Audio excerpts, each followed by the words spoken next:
Poor Carolina. Once again, we had to watch Carolina get her face beaten in. Poor girl. Now, I took Pilastre in this fight. I didn't have to think about it at all. And this is why I took Pilastre. And let me say, I enjoy watching Pilastre fight. I like her aggression. I like her energy. I like her power. She seems to, really try to hurt her opponents. And I enjoy that. I enjoy the aggression. She fights in spurts. So I think that increases the chances that she'll get a stoppage. She'll tee off on you, shower you with punches and kicks, and then she'll take a break. That's what I used to call in boxing, trying you. She'll try you. All throughout the fight, she'll try you. And what I'm saying is she'll try to stop you. Those moments where she's throwing these flurries, she's trying to stop you. And you see she earned a stoppage victory in the middle of one of those flurries. I know she has a number of losses, but I view her more as a closer, as a fighter who's in there, whose goal is to finish you, to finish the fight. I like that. I really appreciate that. This is the strawweight division, and we need fighters like this. Said this years ago. WMMA needs aggressive finishers. Aggressive finishers. And she was pouring on the punishment the whole fight. Actually almost stopped Carolina in the first round from a body kick. I know y'all saw that. I never watched the English commentary. I always listen to the Spanish commentary. But I'm sure somebody mentioned that body kick that almost folded Carolina in the very first round. And it was really downhill. It was downhill from the very start of the fight. Pilastre started off patient. She wanted to see or gauge Carolina's speed, power. So when the fight started, she allowed Carolina to get off first. And I knew she would respond with more aggression. And it looked like, she was faster than Carolina. Carolina has never been known for being a fast fighter anyways. Just aggressive. Carolina has always been game. But she was not going to hurt Pilastre in this fight, in my opinion. She landed a few shots on Pilastre, and it didn't seem to do anything.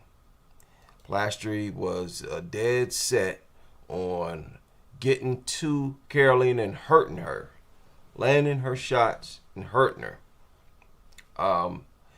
This is more like a standout fight for Pilastre. One of her, if not her best victory, right? Most definitely. This was like, if you have to pick one fight to show to someone to try to impress them, this is the fight you would show them. Fighter at their best. Again, she got 4 losses. Okay, she just lost. Unanimous decision to Lupita Godinez. Okay, so she's not invincible. But I will say, in victory, she looked good. She looked good. Whether or not she continues to win fights, we'll see. But I like the aggression. And how can you not be aggressive with Carolina? She's relatively slow. Okay, she's very easy to hit. Some of you might follow Palastri. If you follow her, you see her training, you'll see that she trains to move her head in combat. Palastri trains to move her head in combat. Something that I don't see from Carolina at all. Carolina's always been on center line, head straight up in the air, and easy to hit. I knew from the very first round that this whole fight was going to involve Carolina absorbing punishment. Absorbing punishment. And let me, full disclosure, man, I was rooting for Palastri to stop Carolina. I'm always rooting for a stoppage, no matter who is going to get the stoppage. I saw the stoppage coming really in the first round. I'm like, man, okay, Carolina cannot take shots like this the entire fight. Palastri needed a good gas tank. That's the downside with having the style that she has. She needed a good gas tank, and it looked like she had a good gas tank. Because when you tee off on your opponents like that, it can tire you. If you notice, after she would tee off on Carolina, she would need a break. She would, back up, circle, and catch her breath. And what she's doing is she's regrouping to tee off on her again. There's not much to complain about when it comes to Palastri, right? But she just, she has trouble with certain styles. I'll put it like that. Lupita was one of the styles that gave her trouble. If she's allowed to have her way, she's going to be aggressive, Palastri. She prefers to come forward. I guess you could say that she could improve her ground game. If I'm not mistaken, Lupita was able to get her down, and you saw Carolina was trying to take her down. And it's probably one of the things that won her the fight. But, Palastri looks good when she fights. I like the pressure and the aggression, most definitely. It's too bad that, she lost to Lupita. A fighter that fights the way she fights, I would prefer to see on a win streak. I would prefer them to be undefeated in the UFC at the very least. So we'll see if she can become even better than she is now. But she looked good tonight. Very good tonight. And that was an epic stoppage. Oh, that head kick. The sound from that head kick was epic. And it landed flush. Carolina thought that kick was going to go to the body. She thought it was going to go to the body, and she was wrong. She, put her hands down to try to stop or block the body kick, and she ate that shin right on her face. Wobbled up, can't show that. Wobbled, clearly dazed, and Palastri once again unloaded the clip and caught Carolina with a bunch of those shots. Another thing I'm going to say about Palastri, she does a good job mixing up her strikes. I'd like to see, at least when she's teeing off on you. She threw in one body shot, but I'd like to see her mix in more. But if you notice, when she teed off on Carolina, she was including uppercuts, straight punches, and hooks. Did y'all notice that? Hooks, straight punches, and uppercuts. That's something you have to train for.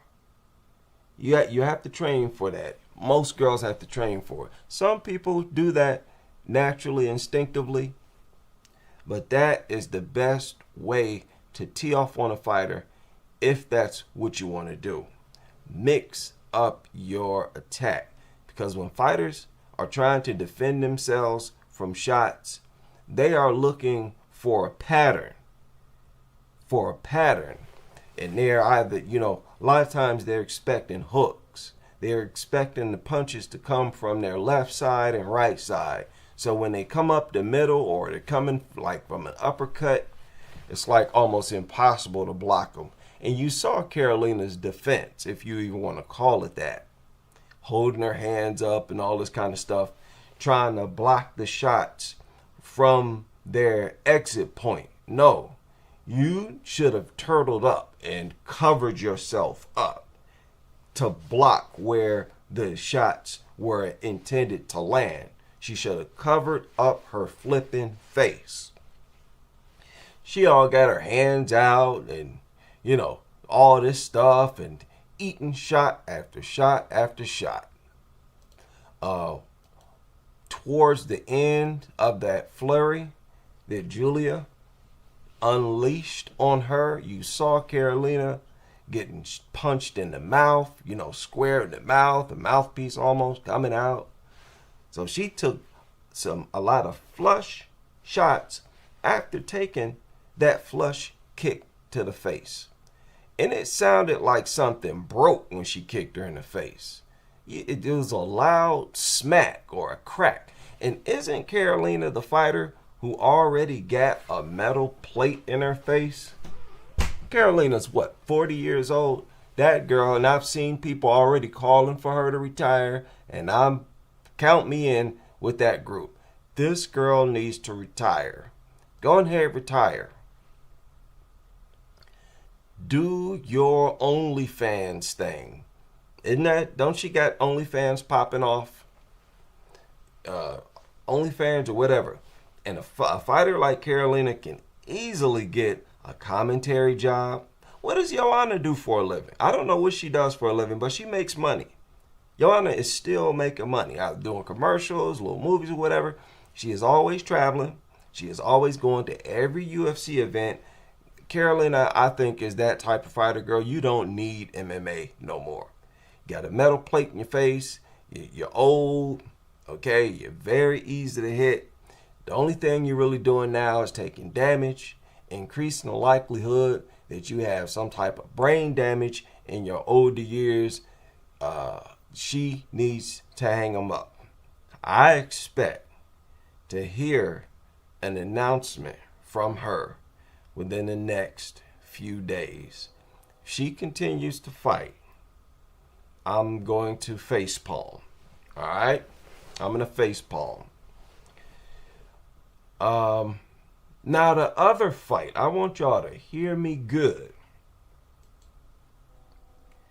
The other fight, I was so surprised. I intentionally did not watch any film on Mosquito.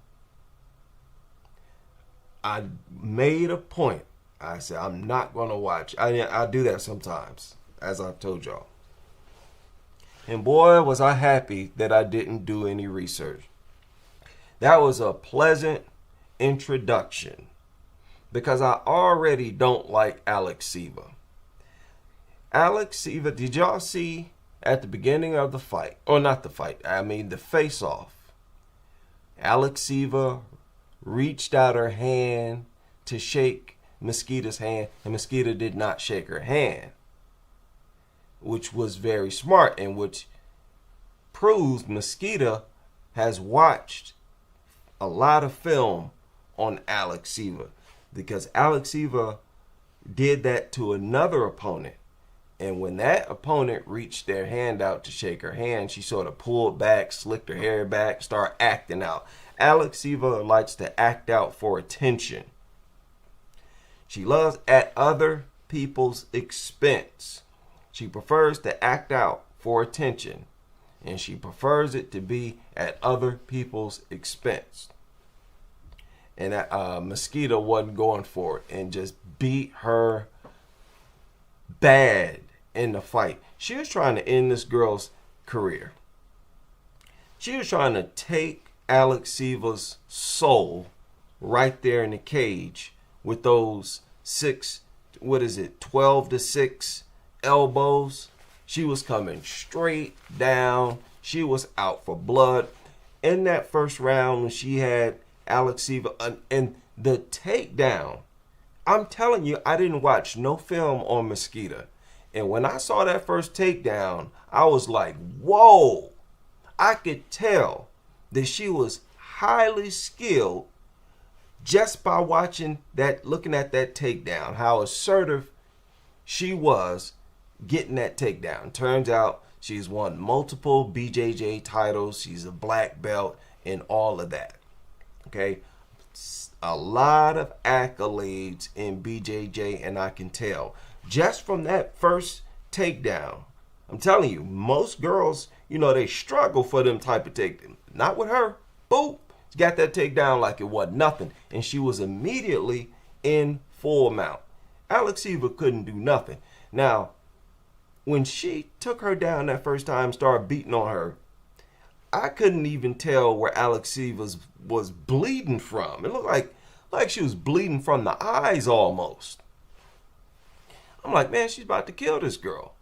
Alexieva survives the first round, and then in the second round, another impressive takedown. And again, immediately in the full mount, I'm like, okay, this chick is very skilled on the ground. And she is.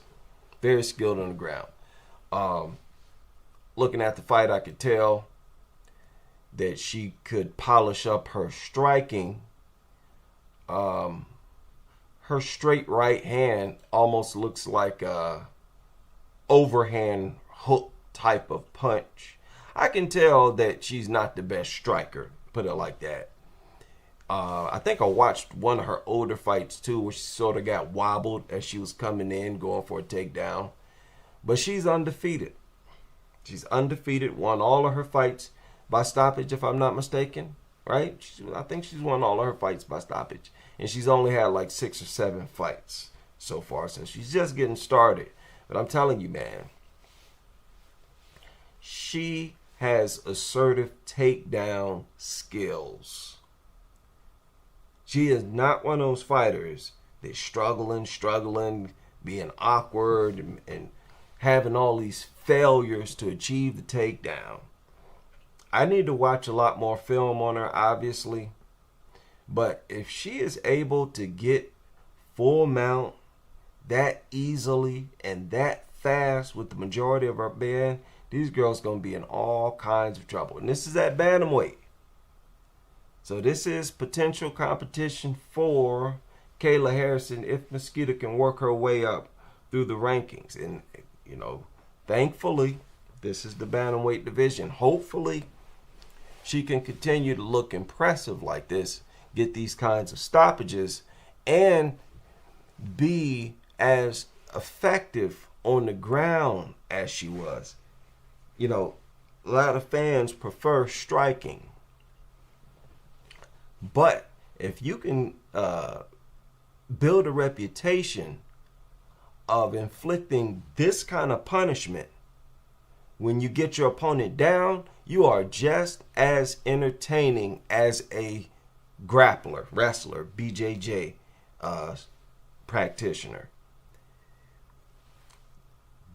When she got Alexieva down, that type of beating, that was like a Valentina type of beating when she had her flyweight debut. She was raining down elbows and fists, drew blood out of Alexieva. Alexieva looked like she was ready to die. Y'all saw Alexieva's face before the start of the second round. She knew she had been embarrassed. She was humiliated. And it was almost like she knew that she couldn't handle this chick and that her end was near. I like seeing chicks like Alexieva get beaten up. I'm going to just be honest with you. I'm going to keep it a buck. You get off on humiliating your opponents. You are an attention whore. You love attention. And you prefer to get that attention at other people's expense. I like to see fighters like that get beaten up. And so I was thoroughly pleased at this fight. This was the worst, one of the worst beatings. I know it was one of the worst beatings Alexieva had ever received in her career. She likes to taunt her opponents during the fight. There was no taunting in this fight. There was only praying for her life, but I bet her life was flashing before her eyes. She was probably praying that she would live through this fight and not carried out on a stretcher. That was nothing but a straight up and down beating. Got Alexieva down, and each time commits to almost taking her life. So, bravo. Standing ovation. 2 stoppages. The females showed out. Right? I'm happy. Yeah. I don't know. I heard these rumors about Ronda Rousey coming back. I didn't think it was true. I thought those rumors started because of Ronda training her striking. I hope she's not coming back. I think that'd be a bad idea. But we'll see. If she's really thinking about coming back, I don't think she'll actually do it. I think she'll turn against it. Being out of the game as long as she's been, what's the point? Girl, you can't strike. Her striking is too subpar. And there are girls now who I think could deal with her on the ground as well. Kayla Harrison's this chick. I don't think she is as dominant, even on the ground now, as she used to be. And y'all see there's no improving Ronda Rousey striking. I don't think so. On top of that, Ronda Rousey is one of those fighters who keep her head up on center line, just straight up in the air. You remember how easy it was for Amanda Nunes to punch her square in the face. That girl's head ain't going nowhere. She gonna keep it right there. Right? So, yeah, hopefully Carolina gets out the game. Fighters like Carolina, people like her, don't go broke. You're not gonna go broke. But you might end up with brain damage if you remain in this game. Girl, she is too easy to hit. I'll just leave it at that. And I will leave it there.